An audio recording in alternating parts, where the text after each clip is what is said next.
अस्सलाम वालेकुम नाज़रीन, आप देख रहे हैं स्टेट क्राफ्ट और मैं हूं सैयद मुजम्मिल शाह। नाज़रीन, ईरान अमेरिका मुआहदे की बात करें तो पिछले कुछ दिन इस मुआहदे के लिए काफ़ी सख्त रहे हैं।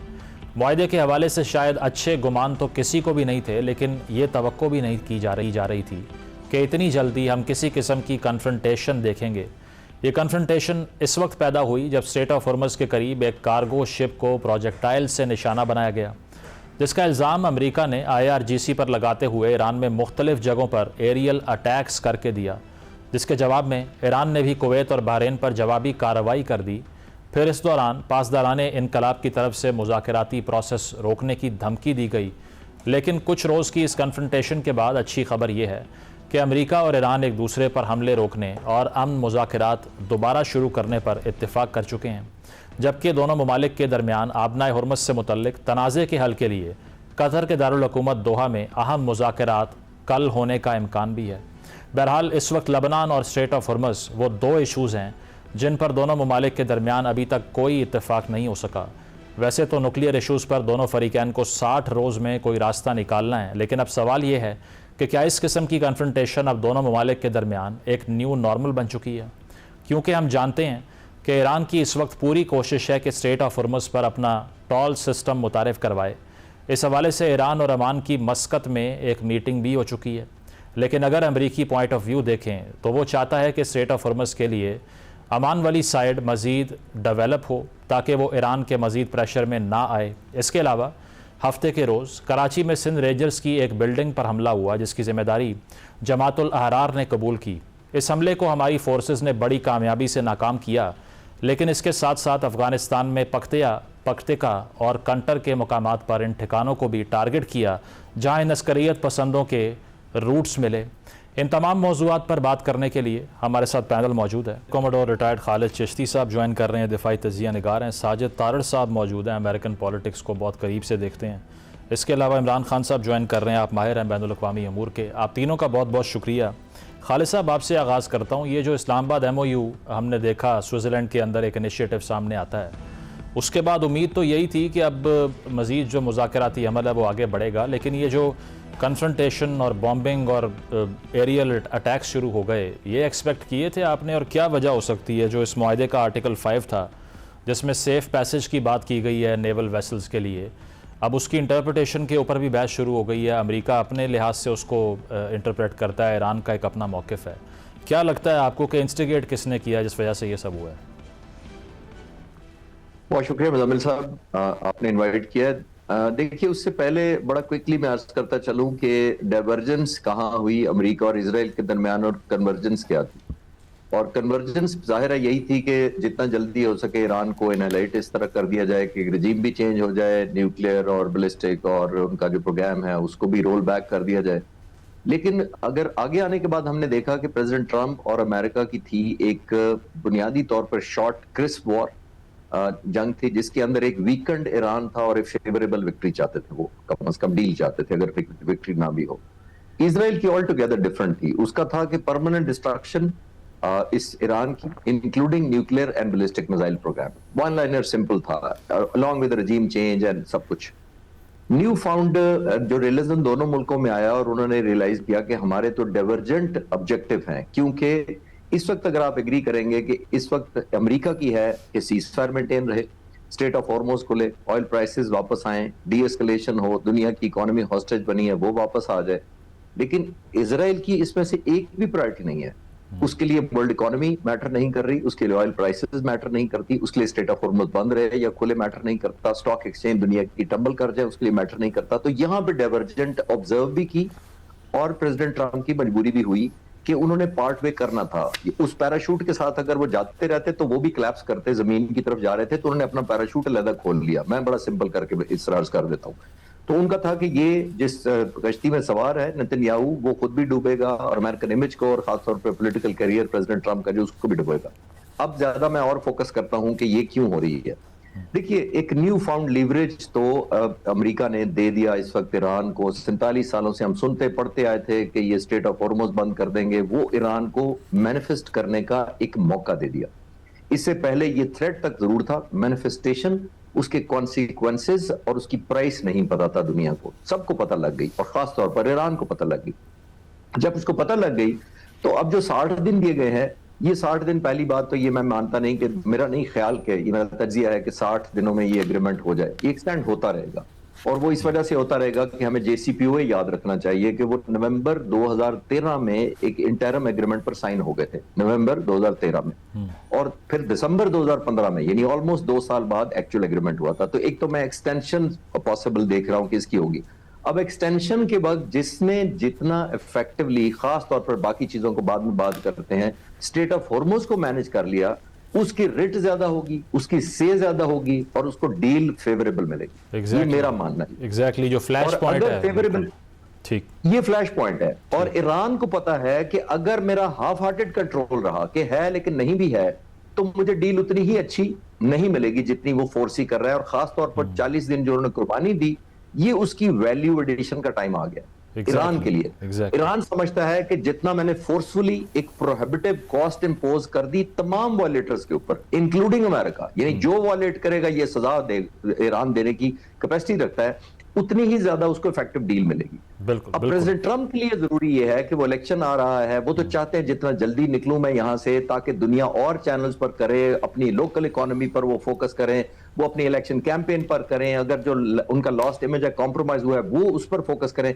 लेकिन ये अनहुक करने को तैयार नहीं है ईरान, क्योंकि उसका सर्वाइवल इसी में है। और तमाम का तमाम, क्लोजिंग मेरा जुमला ये इस पे होगा कि तमाम का तमाम आने वाले वक्तों में ईरान की जो अपनी हुकूमत है, उसका इटसेल्फ सर्वाइवल इसी पे डिपेंडेंट है कि उन्होंने ऑप्टिकली नहीं, मीनिंगफुली कितनी फेवरेबल डील ली है। एग्जैक्टली और इससे गेन्स वो क्या करते हैं, जो फाइनेंशियली या जियो स्ट्रेटेजिकली कहते हैं, इस पर डिपेंड करता है सब कुछ। साजिद साहब, अमेरिकन ऑडियंसेस क्या सोच रही हैं? क्योंकि अगर क्रिटिसिज्म की बात करें जो डोनाल्ड ट्रंप पर हो रहा है, तो इसको सरेंडर अग्रीमेंट कहा जाता है। इसमें तकरीबन 12 शिकें जो हैं वो ईरान की फेवर में जाती हैं। ऑब्जेक्टिव्स की जो बात की गई, रेजीम चेंज की बात की गई, मिलिट्री कैपेबिलिटी की बात की गई, उसमें से कुछ अचीव तो नहीं हो सका उस तरह से। तो फिर डोनाल्ड ट्रंप का अपना करियर क्या एट स्टेक है, आपको लगता है? क्योंकि अमेरिकन हिस्ट्री में वैसे इम्पीचमेंट तो बहुत ही रेयर इवेंट होता है, लेकिन क्या ऐसा भी पॉसिबल है कि लोग इतने डिसग्रंटल हो गए हैं?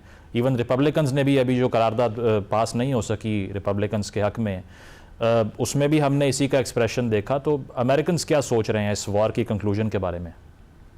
देखिए, इसमें ये एक ऐसी जंग है जिसको मेरे ख्याल में तीनों मुल्कों ने जीतने की कोशिश करनी है, इंक्लूडिंग ईरान, इजराइल और अमेरिका। इजराइल में भी इलेक्शन है, यहाँ पे भी इलेक्शन है। और इस वक्त मैं बताना ये चाह रहा हूं कि डोनाल्ड ट्रंप साहब जो है वो अपनी कैंपेन के अंदर, जो इलेक्शन कैंपेन है, उसमें क्या बता रहे हैं और क्या बिक रहा है, ये मैं बताने की कोशिश करता हूं।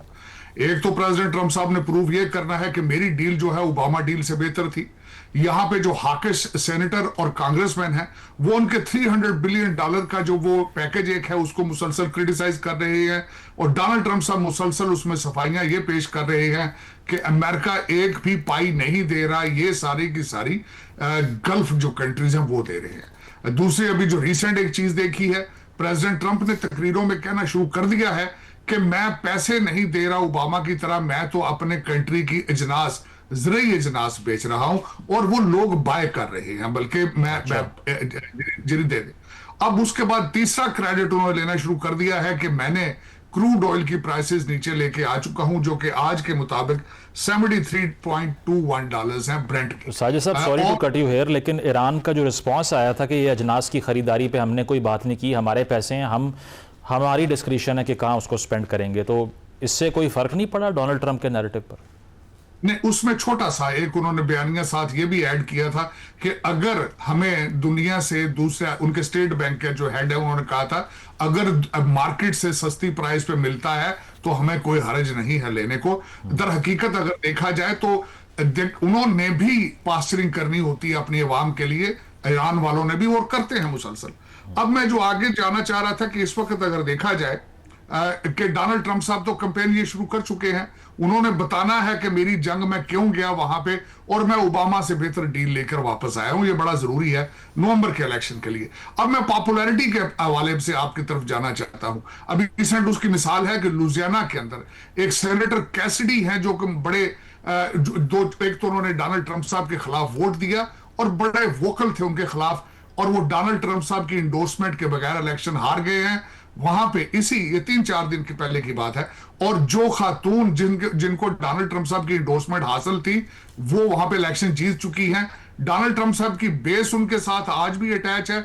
उसकी वजह, एक सबसे बड़ी वजह यह भी है कि इस वक्त डेमोक्रेट पार्टी के पास कोई भी बड़ी पर्सनैलिटी मौजूद नहीं है, मैंडेट मौजूद नहीं है, कि उन्होंने अभी रिसेंटली 12 साल हुकूमत की है और उसका अभी इंपैक्ट दुनिया देख रही है, जो 12 साल उन्होंने किया। बल्कि एक और उसमें मैं अर्ज करना चाहूंगा, इस वक्त दुनिया में जो कुछ भी हो रहा है, including this war, including Ukraine war, it was based on America's weak foreign policy of last 12 साल।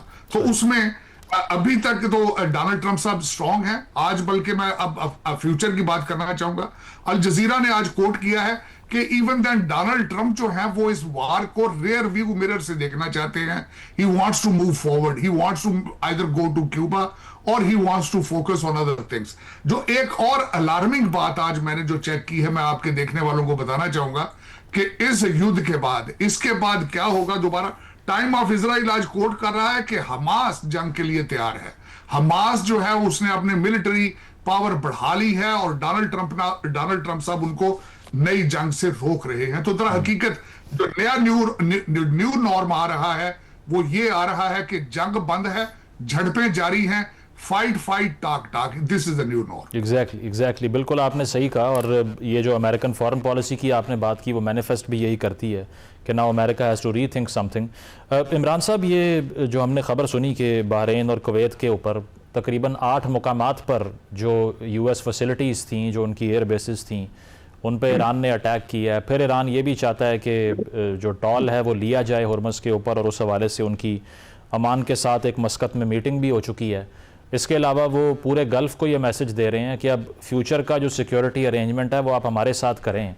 तो अगर 2-3 महीने पहले जब आयतुल्लाह की असैसिनेशन हुई, किसी को ये बताया जाता, they might have taken it absolutely unseriously. लेकिन इज़ इट हैपनिंग कि ईरान जो है वो गल्फ़ में एक मेजर पावर बन जाएगा इस तरह की कंसेशन के बाद जो उन्हें मिल गई है, and now they are taking a posture of a regional hegemon? जी मुज़म्मिल साहब, देखें ईरान का जो राइज हुआ है इस जंग के दौरान वो तो अनक्वेश्चनेबल है। उसका आप इस बात से अंदाज़ा लगाएं कि जैसे जहाँ से गुफ्तगू शुरू हुई थी एयर कमांडोर खालिद साहब के साथ भी, कि अभी जो रीसेंट जो वायलेशंस हुई हैं सीज़ फायर की पिछली जुमेरात से लेके और इतवार तक, वो इस वजह से हुई हैं सीज़ फायर की वायलेशंस के जो वहाँ से जहाज़ गुजर रहे थे स्ट्रेट ऑफ हरमूज से, वो ओमान के वाटर से, वो यानी ईरान ने जो डेजिग्नेटेड एरियाज बताए हुए थे, आइडेंटिफाई किए हुए थे, उनको वो बाईपास कर रहे थे। तो ईरान ने उन जहाज़ों को स्ट्राइक करके अपना जो लेवरेज है, अपनी जो वहाँ पे इजारादारी है स्ट्रेट ऑफ हरमूज में, उसको उन्होंने असर्ट किया है। तो और फिर जब अमरीकियों ने ईरान पे अटैक किया है तो ईरानियंस ने बहरीन और कुवैत में अमरीकी जो मिलिट्री बेसिस हैं उन पे अटैक किया। तो देखिए ईरान का इन्फ्लुएंस जो जिस तरह से उसमें इजाफा हुआ है मिडल ईस्ट में, वो ऑलरेडी एक वहाँ पे रीजनल पावर था, लेकिन वो उनका इन्फ्लुएंस जो है वो एक्सपेंड हुआ है। और इसमें अमरीका को बहरहाल, अमरीका को भी और खलीजी ममालिक हैं उनको ईरान के तहफ़्फ़ुज़ात, ईरान की बात सुननी पड़ेगी।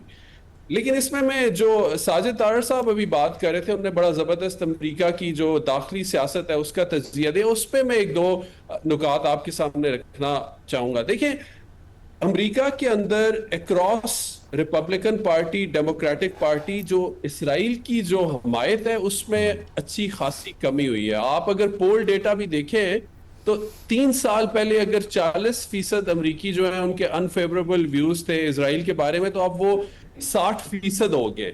इसी तरह जो फलस्तीनी हैं उनकी हिमायत में काफ़ी ज़्यादा इजाफा हुआ है। ये बात सही है साजिद तारड़ साहब की कि अमेरिका में अभी भी जो रिपब्लिकन पार्टी है उस पर काफ़ी ज़्यादा डोनाल्ड ट्रंप साहब का स्वे है, लेकिन मेक अमेरिका ग्रेट अगेन जो मूवमेंट है उसके अंदर से ज़ाहिर काफ़ी तनकीद हुई है इस जंग के बारे में। जो दूसरी पार्टी है डेमोक्रेट्स, अभी देख लें जो ट्यूसडे को डेमोक्रेटिक प्राइमरीज हुए न्यूयॉर्क में, उसमें जो 3 कैंडिडेट्स जीते हैं वो उनकी बड़ी एक क्लियर इसराइल के खिलाफ उनका स्टांस है और ज़ोरान ममदानी साहब उनको सपोर्ट कर रहे थे। तो यानी ये जंग और इजराइल की जो हमायत है वो सारी अमेरिका में एक डिफरेंट तरीके से प्ले आउट हो रही है, और डोनाल्ड ट्रंप साहब को भी इस बात का इदराक है, और उनको इसको मद्देनजर रखते हुए, जैसे साजिद तार साहब भी कह रहे थे, वो चाहते हैं कि जंग जो है ना रेयर मिरर व्यू में हो और इससे आगे बढ़े। और ईरान को इस बात का अंदाजा है। देखिए, ईरान जानता है कि अमेरिका की अब जो विल टू फाइट है ना ईरान के साथ इस जंग में, वो बहुत महदूद हो गई है, और वो दोबारा से जो है इस जंग को एक बड़े पैमाने पे छेड़ नहीं सकते। तो ईरान उस चीज का फायदा उठा रहा है और ईरान रिस्क ले रहा है। और मिडल ईस्ट की जो पावर्स है उनको भी पता है, जो आपका सवाल था, तो मिडल ईस्ट की जो पावर्स है ना, they are also now much more beholden to Iran than they were before the war started. Exactly, Iran ने जिस तरह से एक पॉस्चर अपना मेंटेन किया, उससे मिडल ईस्ट को भी एक मैसेज गया है कि ये जो ईरानियन इशू है इसको सिर्फ अमेरिकन को एयर बेसिस देकर सॉल्व नहीं किया जा सकता। प्रोग्राम में एक ब्रेक शामिल करते हैं, ब्रेक के बाद गुफ्तगू को आगे बढ़ाएंगे। Stay with us.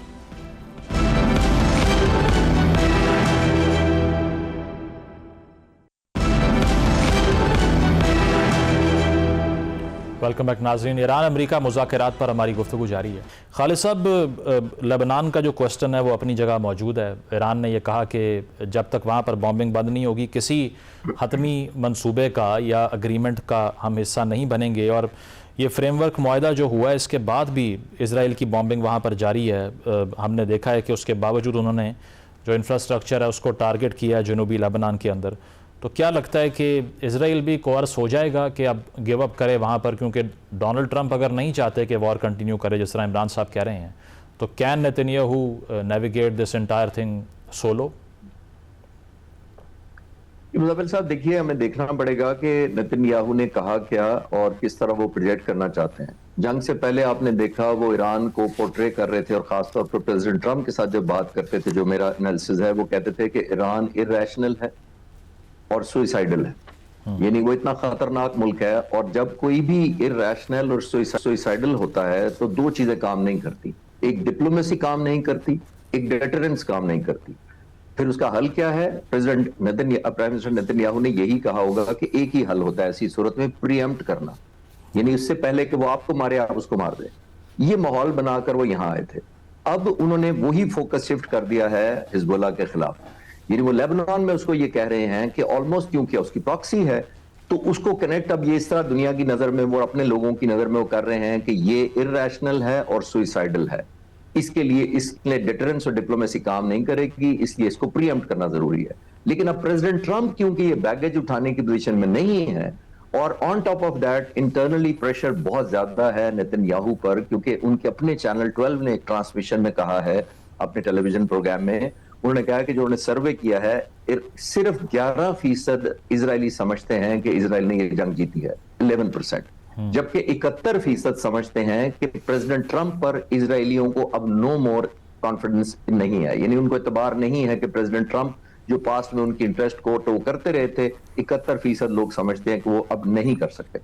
अब आते हैं, ज्यादा फोकस और ज्यादा करते हैं कि ये जो हिजबुल्लाह का आप कह रहे हैं, देखिए इटसेल्फ ये एक निशानी है कि ईरान की कितनी सेंसिटिविटी है। ये मैंने आपको इजराइल की बताई सेंसिटिविटी या प्रायोरिटी।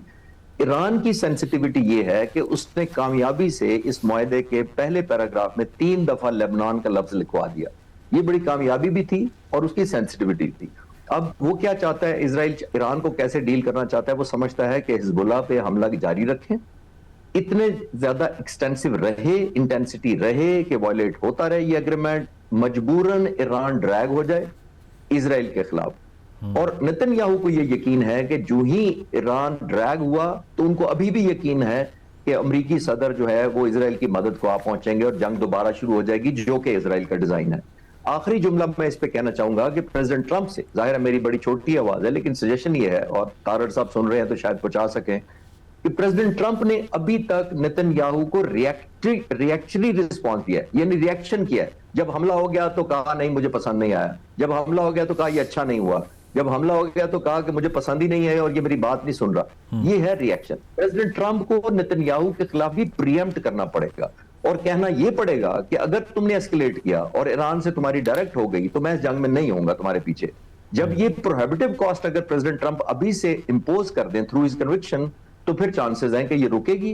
वरना पॉसिबिलिटी ये है कि अगर प्रेसिडेंट ट्रंप अगर सॉफ्ट रहे और रिएक्शनरी मोड में रहे तो फिर ये इजराइल ड्रैग करने में शायद कामयाबी से ईरान को शामिल हो जाए और एक और रिएक्शन डिलेमा पैदा हो जाएगा प्रेसिडेंट ट्रंप के लिए, जो तारक साहब ने बिल्कुल ठीक कहा कि वो लुक द अदर साइड अब करना चाहते हैं क्योंकि मूव ऑन करना चाहते हैं, उनके पास बैगेज ऑलरेडी बहुत ज्यादा है। एग्जैक्टली रेटरिक और जो हेडलाइंस हैं उनसे बढ़ के कोई पॉलिसी शिफ्ट भी होगा, जब तक वो नहीं होगा तो ये कंटिन्यूड रहेगा जैसे आपने कहा। तारक साहब एक तो इसको रिस्पॉन्ड कर दें, इज इट पॉसिबल कि डोनाल्ड ट्रंप जो है वो अपनी पॉलिसी को बिल्कुल रीअलाइन कर ले टुवर्ड्स इसराइल? और दूसरी चीज़ ये कि अब ये ऐलान भी किया है डोनाल्ड ट्रंप साहब ने, आज की बात है कि दोहा के अंदर जो है वो कल मुज़ाकराती अमल आगे बढ़ेगा, जेरड कुशनर उसका हिस्सा बन सकते हैं ये कहा जा रहा है। और उन्होंने ये कहा कि ईरान की रिक्वेस्ट है और उसकी वजह से हम जा रहे हैं वहाँ पे। तो क्या एक्सपेक्ट कर रहे हैं इस मीटिंग के अंदर, क्योंकि द वर्ल्ड इज़ अराउंड के ईरान जिस तरह से ये पॉस्चर ले रहा है कि हमारा एक रीजनल एग्रीमेंट होना चाहिए सिक्योरिटी पे, तो जिन ममालिक की यूएस सिक्योरिटी अम्ब्रेला जो यूज़ कर रहे हैं वो शायद उससे पीछे हट जाएँ या प्रेजेंस कम हो जाए गल्फ़ के अंदर अमरीकियों की। क्या लगता है इस पर आपको? देखिए, अकॉर्डिंग टू मेरी इंफॉर्मेशन ये जिनेवा में मंडे को टॉक शुरू होनी थी लेकिन अब ट्यूसडे को चली गई है। लेकिन उसमें भी एक सेंसिटिव मैटर ये है कि ईरान के एक रिप्रेजेंटेटिव काजिम गरीब आबादी, उन्होंने उसको डिनाई किया है और उन्होंने कहा है कि हमने इसको शेड्यूल नहीं किया अभी तक इस मीटिंग को ट्यूसडे को। लेकिन मैं जिस तरह मैंने आपको पहले अर्ज किया कि इस वक्त पास्चरिंग बहुत ज्यादा चल रही है क्योंकि इस जंग को तीनों ममालिक ने जीतना है। अब मैं बात करना चाहूंगा इजराइल अमेरिका रिलेशनशिप जो आगे फ्यूचर में किस तरह लगता है। मैं इसमें कोट ये करना चाहूंगा, ईरान के कई लीडरान कई दफा कह चुके हैं कि this is the game of good cop and bad cop. ये दोनों एक दूसरे से मिलके चलते हैं, एक दूसरे को आंखें मारते हैं, अपने मकासद हासिल करते हैं। दूसरा एंगल ये मैं आपके सामने ये रखना चाहूंगा कि क्या एक पुरअमन ईरान जो है ये इनका ऑब्जेक्टिव भी है या नहीं है। देखा जाए तो ईरान की जंग जो थी, ईरान की जंग नहीं है अमेरिका के लिए, चाइना के पीछे जाना था, उनकी ग्रोथ को रोकना था, उनकी एनर्जी सप्लाई चेन को रोकना था।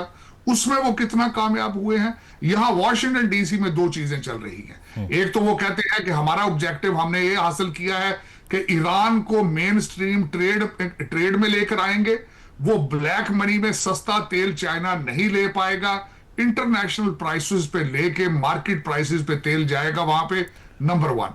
दूसरा, जिस तरह मैंने आपको कहा है कि यहां पे जंग बंद रहेगी, झड़पें जारी रहेंगी। मैं साथ प्रेसिडेंट देना चाहूंगा, इराक में गए, क्या वहां पे अमन है? लीबिया में अमन है? अफगानिस्तान में अमन है? तो अमन शायद मेरे ख्याल में ऑब्जेक्टिव ही नहीं है। वहां पे चीजें डिस्टर्ब करके उसी हालत में छोड़ना अमेरिका की मिलिट्री इंडस्ट्रियल कॉम्प्लेक्स के लिए बेहतर है। And that is what the objective and that's where they heading. This is what my angle is. अब उसमें देखा जाए कि मुसलमान कहां आज खड़े हैं, तो मैं अफसोस के साथ कहूंगा जहां से हम अब प्रोग्राम कर रहे हैं, पाकिस्तान में आप देख लें जो हालात हैं, दूसरे ममालिक में देख लें, कोई MIT टक्कर की यूनिवर्सिटी, कहीं आज PhD हो रही है कि किस तरीके से 10 मिलियन ज्यूइश जो है उन्होंने 8 बिलियन की आबादी को हॉस्टेज बना रखा है। कोई इस पर रिसर्च कर रहा हो किसी चीज पे? आज भी हमारे जहां से आप और मैं मादरे मिलत में आज भी मुर्शदैन जो है उनका बाजार गर्म है। हमारे बच्चे क्या कर रहे हैं? वहां पे एक भी इंग्लिश चैनल मौजूद नहीं है। तो मेरा ख्याल में ये क्लैश ऑफ सिविलाइजेशन लंबे अरसे के लिए चलता रहेगा, जो मैं प्रेडिक्ट कर रहा हूं। और जो वेस्टर्न सिविलाइजेशन जिनके पास नॉलेज है, जिनके पास सोचे हैं, अर्ज करना चाहूंगा कि जंगों की नौयत, आखिरी पॉइंट, जंगों की नौयत अगले 5 साल बाद बिल्कुल तब्दील हो जाएगी। F-35, F-15 इनकी एज अब सिर्फ 5 साल रह चुकी है। अगली जंगें सिर्फ स्पेस में होंगी और सेकंड्स में होंगी। स्पेस एक्स, प्रेसिडेंट ट्रंप ने स्पेस फोर्स बनाई थी पिछले 4 साल में, आज भी उस पर रिसर्च हो रही है। और अगली जंगें आपने देखा हो, आपने सेकंड्स की जंग की थी बुनियादुल मजबूत, अब टैंक और ये तैयारे बेमानी हो जाएंगे। लेकिन हम कहां खड़े हैं, मुस्लिम उम्मा कहां खड़ी है, that is a worrisome for me. Exactly. और इसी के लिए वो जो गोल्डन डोम बनाया जा रहा है अमेरिका में, जिसमें मिसाइल इंटरसेप्शन स्पेस से होगी, उस पर खासी तशवीश है रूस और चीन को भी। प्रोग्राम में एक ब्रेक शामिल करते हैं, ब्रेक के बाद गुफ्तगू को आगे बढ़ाएंगे। Stay with us.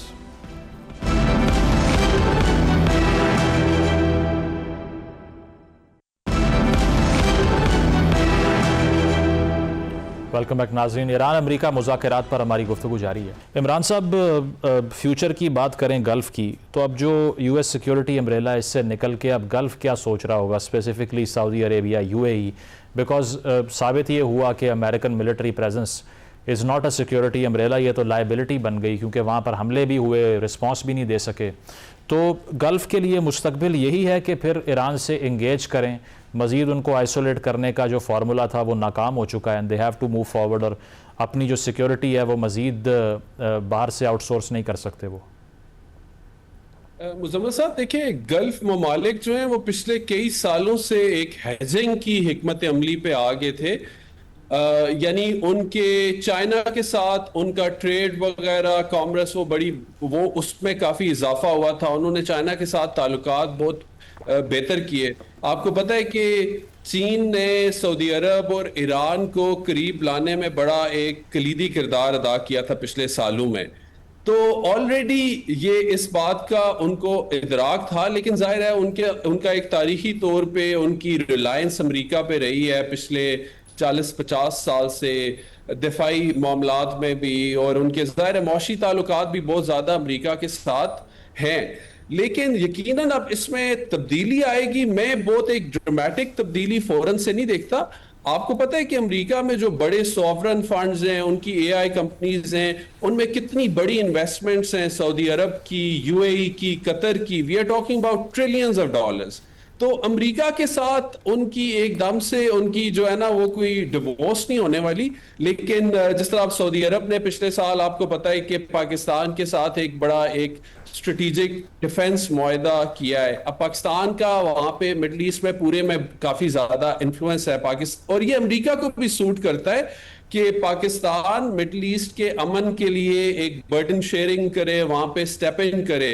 चीन का किरदार मुझे जो है उसमें इजाफा होता हुआ नजर आता है। और जैसे आपने जो आपका सवाल था, देखिए, ईरान के साथ अब इन तमाम खलीजी ममालिक को ताल्लुकात बेहतर करने पड़ेंगे। ईरान को वो फुली ट्रस्ट कभी नहीं करेंगे कि ईरान की जो कैपेबिलिटीज है, ईरान के साथ उनका डिस्ट्रस्ट वो डेफिनेटली मौजूद रहेगा, लेकिन ईरान के साथ वो ताल्लुकात को बेहतर बनाने की कोशिश जरूर करेंगे। और इसमें मुजम्मिल साहब, मेरा लास्ट पॉइंट ये, आपके प्रोग्राम पे पहले भी हमारी इस पर बात हुई थी कि अब जो एज ऑफ जियोपॉलिटिक्स है, एज ऑफ इंटेंस कंपटीशन है, उसमें अमन बिल्कुल नहीं हम देखते, मिडल ईस्ट में भी, दुनिया के दूसरे खित्तों में भी। लेकिन जरूरी नहीं है कि ये एक तहजीबी जंग होगी। इसके अंदर देखें, ये जियो पॉलिटिक्स की जंग है, ये मफादात की जंग है, ये मजहब की या तहजीबों की जंग नहीं है। इसमें आप देखेंगे मुसलमान ममालिक दो, हर तरफ आपको मुसलमानों का ममालिक का, मुस्लिम मेजॉरिटी जो कंट्रीज हैं, उनका लेवरेज भी नजर आएगा, उनकी आपको अलायंसेस भी नजर आएंगी। जैसे देखें, पाकिस्तान ने कितने एक जबरदस्त तरीके से मजहब से या और इस तरह की चीजों से बालातर होकर एक जबरदस्त किरदार अदा किया है, प्योरली जियोपॉलिटिकल रोल प्ले किया है। तो इसी तरह मुसलमान ममालिक भी आपको तमाम डिफरेंट साइड्स में नजर आएंगे, क्योंकि वो भी अब उनको भी ये नेविगेट करना काफी बेहतर उनको समझ आ गई है। एग्जैक्टली। और बट इसमें जो कैच है वो यही है कि आपने कहा कि पीस जो है वो नियर फ्यूचर में नज़र नहीं आ रहा, which is very worrying as well, क्योंकि एक दौर था जब बर्लिन वॉल गिरी तो उसके बाद बताया ये गया बहुत से थ्योरिस्ट की तरफ से, फुकुयामा की तरफ से और इस तरह के लोग कहा करते थे कि अब जो final form of human government है वो इस्टेब्लिश हो गई है, लड़ाइयाँ ख़त्म हो गई हैं, और फिर 9/11 हो गया और आज हम यहाँ खड़े हैं। खालिद साहब, एक और इशू पर मैं चाह रहा हूँ कि आप कमेंट कर दें। अफ़गानिस्तान और पाकिस्तान के दरमियान जो हम ये चपकलिश देख रहे हैं, पहले कराची के अंदर जिस तरह से हमने देखा सिंध रेंजर्स की बिल्डिंग पर हमला होता है, फिर उसमें जो जमात ज़िम्मेदारी कबूल करती है उसकी रूट्स उधर बॉर्डर के उस तरफ निकलती हैं, पाकिस्तान जाकर उनको बॉम्ब करता है, और इसके अलावा डिप्लोमेट्स को भी बुलाया गया, एहतजाज भी किया गया। वो कह रहे हैं एयर स्पेस वायलेशन की, हम कह रहे हैं कि आप क्रॉस बॉर्डर टेररिज्म कर रहे हैं। तो क्या लगता है कि अब ये जो नई वेव आ गई है दहशतगर्दी की, अफ़गानिस्तान स्टिल हेल बेंट के उन्होंने शेल्टर करना है इन मिलिटेंट एलिमेंट्स को at the stake of their entire presence of the country? Jameel साहब, मई 2025 में जब अल्हम्दुलिल्लाह जो पाकिस्तान ने परफॉर्मेंस दिखाई थी इंडिया के खिलाफ और पाक फिजाइया ने खास तौर पर, तो बहुत सारे आप जैसे सीजन्ड जर्नलिस्ट जिनसे मुझसे पूछा कि अब वे फॉरवर्ड क्या लगता है, तो मैंने उस वक्त अपना एनालिसिस पेश किया था। मैं प्रेडिक्शन तो नहीं दे सकता, मैंने ये कहा था कि हिंदुस्तान अब प्रॉक्सी वॉर लड़ेगा हमारे साथ, क्योंकि बॉर्डर पर आप जब जहाज भेजते हैं, जमीन पर आपको कोई टैंकों को मूव करने की हिम्मत नहीं हुई, नेवी ने समुद्र में अपने कोस्ट भी नहीं छोड़े, हवा में आपने 85 जहाज भेजे, 1 घंटे के बाद 8 जहाज वापस लैंड नहीं कर पाए हिंदुस्तान के, तो एक बहुत बड़ी एम्बैरेसमेंट थी। और हमने नहीं, सिर्फ उसके प्रेसिडेंट ट्रंप ने उनकी छेड़ बना ली और तकरीबन 60-70 दफा कह दिया कि जहाज गिर गया और मैंने जंग बंद कराई थी। तो वो तो तारीख का हिस्सा है। उस वक्त मैंने ये अर्ज किया था कि हिंदुस्तान के पास ऑप्शन ये है कि प्रॉक्सी वॉर करे, इकोनॉमिकल होती है, जाहिर है एम्बैरेसमेंट नहीं होती, जहाज नहीं गिरते, प्रेसिडेंट ट्रंप इन्वॉल्व नहीं होते। ये उस वक्त मैंने ये कहा था और उसके बाद हमने देखा यही हुआ। ये मैं आपको कंफर्म कर सकता हूं कि ये जो अभी नई लहर आई है, ये इसको मैं किसी और तरह करना चाहूंगा। वो ये कि हमें एक न्यू फॉर्म लिवरेज मिला है। दुनिया ने हमें देखा कि हम पिछले साल बकौल हिंदुस्तान दहशतगर्द मुल्क थे, हम सपोर्ट करते थे, फिर 13 महीनों में ना सिर्फ हमने रीजनल स्टेबलाइजिंग कंट्री के तौर पर उभरे, बल्कि ग्लोबल पीस कंट्रीब्यूटर के तौर पर सबसे बड़ा प्लेटफॉर्म अल्हम्दुलिल्लाह पाकिस्तान ने दिया और कंट्रीब्यूट भी किया पॉलिटिकल लीडरशिप ने। हम रेलेवेंट हुए दुनिया की नजर में। तो जितने रेलेवेंट हुए, एक और हमारे दुश्मन कोशिश करना चाहते हैं कि हम इररेलेवेंट हों और सबसे बड़े शहर को और एक मिलिट्री इंस्टॉलेशंस को टारगेट ये करके बताना चाहते हैं हमारे दुश्मन कि ये मुल्क कंट्रीब्यूशन में नहीं है, ये तो स्टेबल ही नहीं है, बिजनेस छोड़ें, ये तो टूरिज्म के लिए भी फिट नहीं है। तो हमारे खिलाफ ये किया जा रहा है।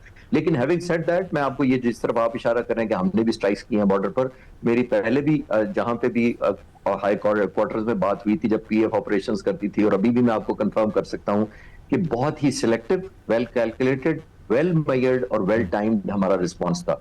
ये नी जर्क नहीं था, हमने ऑफ द हिप कोई कॉबॉय की तरह शूटिंग नहीं की। ऐसा पहले भी होता आया है, हमने बहुत ही कैलकुलेटेड की थी। और फिर एक और बड़ी इंपॉर्टेंट लास्ट बात मैं करता चलूं कि क्योंकि हम एस्केलेशन नहीं चाहते इन अफगानिस्तान को, मैं खुद as a young fighter pilot इन्हीं को, जो मुजाहिदीन हमारे होते थे उस जमाने में, पेशावर की तरफ आते थे और उन एरिया में अफगानिस्तान से माइग्रेट करके जब सोवियत यूनियन वहां था, तो मैं प्रोटेक्शन में कंट्रीब्यूट करता था इन्हीं महाजरीन को जिनके कैंप्स होते थे जहां सोवियत यूनियन बमबारी करना चाहता था। तो हम तो वो लोग हैं। तो हमने अब जो किया है वो इसीलिए मैंने कहा कि कोलैटरल डैमेज नहीं करते। और आखिरी बात जो मैं कहना चाह रहा था क्लोजिंग से पहले, कि हमें जनरल पर्पस बॉम्ब नहीं फेंके, जीपी बॉम्ब जो होता है जो एरिया डिस्ट्रक्शन करता है, क्योंकि हमें पता है कि कोई सिविलियन डैमेज ना हो, इनोसेंट लोग ना मारे जाए। लेजर डेजिग्नेटेड और प्रिसीजन गाइडेड वेपन्स यूज किए जाते हैं जो बहुत महंगे भी होते हैं, जिनका स्टॉक पाइल इतना नहीं होता, लेकिन हम कॉस्ट देते हैं जस्ट टू मेक श्योर कि इनोसेंट लोग ना मारे जाए। एग्जैक्टली। और बहुत बड़ी आयरनी है जिस तरह से आपने बताया कि जो कॉपरेशन रही है तारीख में स्पेसिफिकली विद द तालिबान रजीम, उसके बावजूद उसको डिस्क्रेडिट करके जिस तरह से यहाँ पर दहशतगर्दी की एक वेव है वो आगे बढ़ रही है। इसके लिए पाकिस्तान को काइनेटिक्स तो करना ही है, लेकिन इसके साथ साथ एक जियो स्ट्रेटेजिकली भी इसको परसू करना है so that this gets neutralise. वक्त ख़त्म हो चुका है। बहुत बहुत शुक्र। अजय तारड़ साहब मौजूद थे, इमरान खान साहब मौजूद थे और खालिद चिश्ती साहब मौजूद थे। ब्रेक लेते हैं, ब्रेक के बाद वापस आएंगे। Stay with us.